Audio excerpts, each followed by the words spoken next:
하진아, 오늘 이야기에서는 하진이가 좋아하는 돌 얘기가 나왔어요. 네. 돌 얘기가 엄마 기억에 한 2가지 정도 돌 얘기가 나온 것 같아요. 네. 어떤 얘기가 나왔는지 혹시 아직 기억나나요? 처음에 할머니가 해주셨던 돌 얘기는 어떤 얘기였죠? 아 그거 있잖아요. 그거 둘 뭐 있잖아요. 집 모퉁이돌? 모퉁이들. 이렇게. 그다음에 다니엘 느부갓네살 왕 끈징에서 신상. 거기에서 그거. 돌 얘기가 나왔죠. 자, 첫 번째 돌 얘기 먼저 해보고 싶은데, 그 모퉁이 돌들이 건축자들이 버렸다 그랬죠. 네. 건축자들한테 모퉁이 돌은 집 짓는데 꼭 필요한 돌이에요, 아니에요? 필요한 거야. 그죠. 그럼 건축가들은 집을 짓는 사람이잖아요, 그죠? 근데 왜 버렸을까?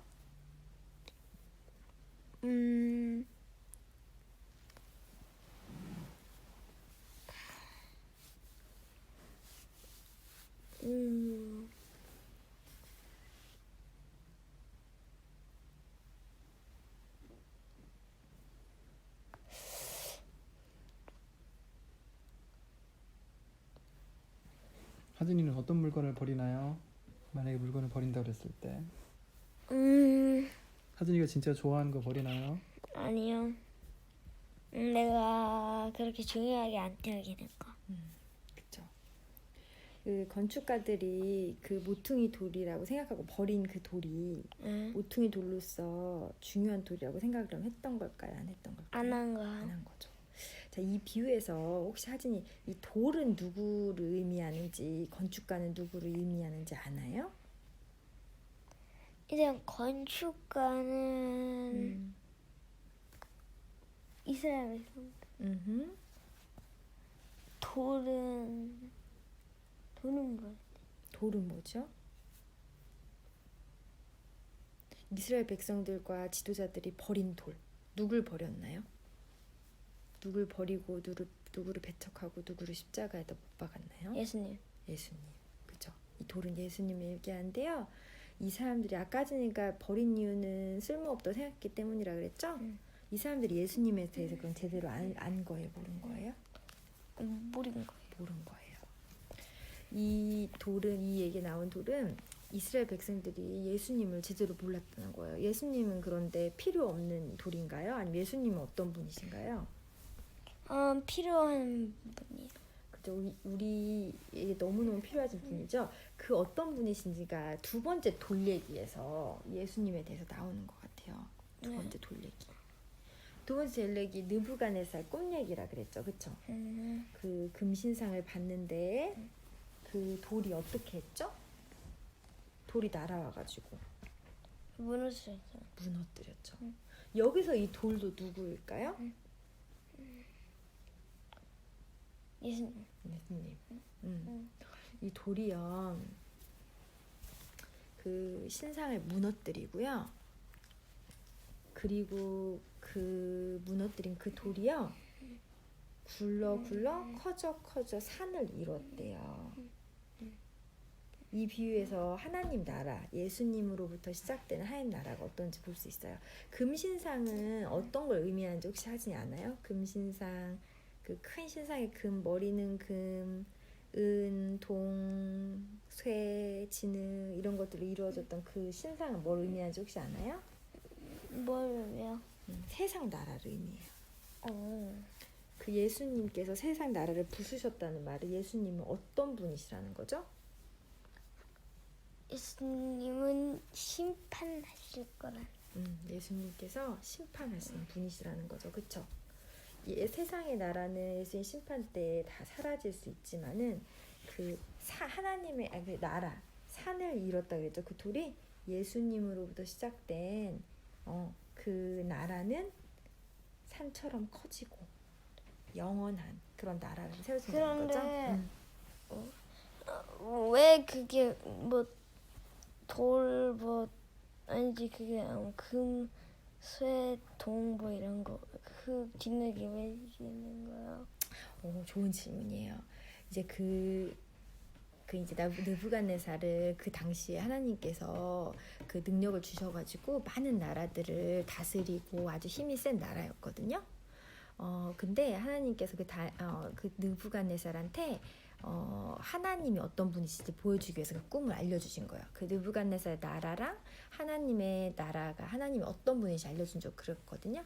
그래서 우리가 사실 생각할 때 금, 은 어때요? 쇠요. 세고 귀하고 좋고 그렇죠. 그런데 그렇게 나라가 그래 보인다는 사실 느부갓네살 나라가 진짜 그랬거든. 느부갓네살 나라는 금이 그 느부갓네살의 바벨론이었는데 정말 강했어요 그때. 그 모두 주변 나라들 이스라엘까지도 다 멸망시켰잖아요. 정말 힘이 센 나라였거든요. 그래서 그런 힘이 세고 강한 나라들은 페르시아라고 뭐가 할머니 말하지 않았어? 그 금은 느부갓네살이 다스렸던 바벨론, 은은 페르시아, 동, 메대, 그리고 뒤에 이제 나오는 뭐 진흙 이런 것들은 이제 로마 뭐 이런 나라들 그 이후에 그러니까 바벨론 이후에 그 시대에 되게 컸던 나라들을 상징해요. 그런데 센 순서에서 약한 순서로 가잖아요. 맞아요. 왜냐하면 바벨론이 제일 셌거든요. 그 나라. 로마가 제일 약했어요. 네. 그런데 그 돌은 그 중에서 제일 약하죠. 아니 진흙보다는 더 세잖아요. 그 진흙이랑 쇠를 섞어서 만들었대요. 다리는. 근데 그럼 돌이 그렇지. 근데 그 아무리 권세가 많은 나라들도 하나님의 심판에 있고 그 나라도 사실 하나님께서 다 세우셨다는 거예요. 그래서 그 모든 것들을 세우시고 일으키시기도 하고 그리고 낮추시기도 하고 없애시기도 하는 분이 하나님이라는 거예요. 그 얘기 돌색에 나오는. 그러니까 우리는 첫 번째 얘기에 나온 돌인 예수님, 두 번째 얘기에 나온 돌 예수님, 그 예수님을 돌이라고 생각해 볼 때 우리가 건축자처럼 그 예수님을 잘 모르고 버리는 선택을 해야 될까요? 아니면은 우리를 심판하실 수도 있으신 분이시고 또 예수님을 따르는 우리들에게 예수님께서 우리와 함께 또 새로운 건물들을 지어 나가시는 그런 것들을 보면서 예수님을 따르는 그런 삶을 살아야 될까요? 따르는. 그렇겠죠. 자, 이 아빠가 하진이한테 한번 질문 한번 해볼까요? 하진아, 그 돌이 아니지 이렇게 물어봐야겠다. 이 세상에서 하진이 이거 약간 지올러지 지올러지 문제예요. 그 지지라 하진이가 좋아하는 거. 이 세상에서 제일 단단한 돌이 뭔지 알아요? 다이아몬드. 정확하죠. 역시 하진이 잘하면. 이 세상에서 제일 단단한 돌은 뭐예요? 다이아몬드예요. 그렇죠? 우리 제일 약한 돌은 턱. 자.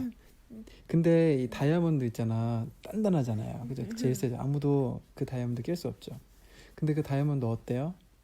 하진이 요즘에 좋아하는 거 뭐예요? 귤러. 하진이 보석들 좋아하죠. 그렇죠? 그죠? 그거 왜 좋아해요? 반짝입니다. 반짝이니까. 그치? 너무 아름답죠. 그렇죠? 예수님이 사실은 이 돌이 사실은 보석 같은 거예요. 예수님은. 우리 이번 주에 우리 밥 먹을 때 읽는 그 말씀 있잖아요. 그죠? 그 한번 읽어봐요. 뭔지. 뭐냐면 우리는 이 보물을 질그릇에 간직하고 있습니다. 이 엄청난 능력은 하나님에게서 나는 것이지 우리에게서 나는 것이 아닙니다. 그렇죠. 고린도서 4장 7절 말씀. 여기 보면은 보배가 나오죠. 질그릇이 나와요. 보배는 누굴까요?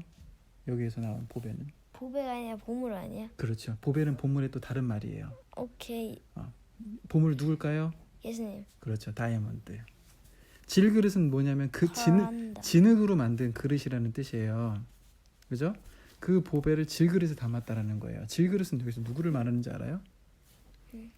누구를 말하는 것 같아요? 예수님 어디에 있을까요? 그 보물이 어디에 담겨 있을까요? 어디에 담겨 있을까요? 응? 예수님 어디에 담겨 있을까요? 그 보물이 질그릇에 담겨 있다고 그랬거든요. 네. 어딘 것 같아요? 어디예요? 우리들이에요. 우리들 한 사람 한 사람. 하나님이 우리들을 진흙으로 흙으로 만드셨잖아요. 아, 네. 근데 우리는 진흙 같은 그릇인데 거기에 뭐가 담겨 있어요? 예수님. 다이아몬드가 다 있는 거예요. 보물이 담겨 있는 거예요. 하진이의 마음속에 보물이 담겨 있는 거예요. 그렇죠? 그 보물 다이아몬드 그 얼마나 커요? 엄청 크겠지. 자, 근데 있잖아. 사람들이 다이아몬드 좋아해요, 안 좋아해요? 좋아요. 좋아하죠. 다이아몬드 있으면 구경하고 싶어요, 안 싶어요? 당연히 구경하고 싶어요. 하진이 너무 좋아하잖아요. 자, 우리들 마음속에 예수님 다이아몬드 같이 너무 아름다우신 분이 우리들의 마음속에 있어요. 사람들이 우리 마음속에 있는 그 다이아몬드를 보게 된다면 그 사람들이 그 다이아몬드를 보고 싶어서 올까요, 안 올까요? 당연히 오죠. 오겠죠. 그 질그릇 속에 담겨 있는 그 보배의 가치를 보게 되면 그 보물 자기도 갖고 싶어서 오게 되거든요. 이것이 바로 우리가 하나님을 믿는 백성들, 하나님의 자녀들, 그 보배를 질그릇에 담고 있는 우리들이 하나님을 모르는 사람들을 하나님께로 인도할 수 있는 방법이에요. 예수님을 보여주는 거예요. 그래서 할머니가 제사장이라는 말을 했잖아요. 마지막에 제사장과 같은 존재들이라고. 제사장이 누군지 알아요? 제사장이 뭐 하는 사람인지 혹시 알아요? 제사를 드리는 사람이죠. 제사를 드리는 사람. 왜 제사를 드렸을까요? 왜냐면 뭐요? 제사는 하나님께 드리는 거였는데 하나님과 사람들을 연결시켜주는 사람을 제사장이라고 했어요. 그래서 하나님과 사람들을 연결시켜주는 사람들을 제사장이라고 했거든요. 우리가 제사장 같은 존재라면 우리가 하는 역할은 뭐냐면 하나님과 사람들을 연결시켜주는 거예요. 근데 어떤 방식으로 연결시켜준다는 거예요? 우리 마음속에 있는 그 보물을 사람들이 보고 그 사람들이 하나님한테 가게 하는 거. 그래서 우리는 예수님이라고 하는 보물을 우리 마음속에 간직하고 있는 사람들이다. 그리고 그 보물 예수님이 우리의 삶에서 이렇게 드러날 때 어떻게 드러날까요? 우리가 예수님처럼 살아가는 거죠. 사람들을 사랑하고 때로는 우리가 희생하고 사람들을 위해서 나의 것들을 포기하면서 예수님께서 사람들을 위해서 자신의 생명을 버리시고 그 사람들을 살리셨던 것처럼 우리도 우리의 것들을 좀 포기하면서 다른 사람들을 위해서 사랑하고 살면 사람들이 우리 속에 있는 예수님을 발견하고 하나님께로 이렇게 온다라는 거예요. 그게 제사장 같은 삶이고 하나님께서 하진이한테 또 엄마나 아빠한테 원하시는 기대하시는 그런 삶의 모습이죠. 하진이 마음속에 있는 예수님을 하진이가 좀 잘 발견할 수 있었으면 좋겠어요. 그리고 그 예수님을 잘 드러내는 삶을 살 수 있었으면 좋겠습니다. 자, 같이 기도합시다. 자, 사랑이 많으신 하나님, 오늘은 건축자의 버린 돌들이 성전의 그 건물의 모퉁이 머릿돌이 되는 하나님 그 비유를 통하여서 예수님께서 얼마나 귀하고 우리 인생에서 중요한 분이신가, 또 우리는 그 예수님을 우리 마음속에 담고 있는 얼마나 소중하고 아름다운 존재인가 하는 것들에 대해 생각해 보았습니다. 하나님, 우리 한 사람 한 사람은 정말 질그릇처럼 연약하고 깨지기 쉽고 가치 없는 것처럼 느껴질 수 있으나 우리 마음속에 그리스도 예수를 담고 있기에 이 세상 그 어떠한 것보다도 소중하고 중요한 존재라는 것을 잊지 않도록 하여 주시고, 또 하나님 우리의 삶을 통하여서 하나님을 아직 모르는 사람들이 그리스도의 그 아름다우심을 우리 안에서 발견하게 하시고 그거로 인하여서 하나님 그들이 하나님께로 돌아오는 그러한 역할을 정말 제사장과 같은 삶을 저희가 살 수 있도록 은혜를 더해 주세요. 감사를 드리며 예수님의 이름으로 기도드렸습니다. 아멘. 아멘.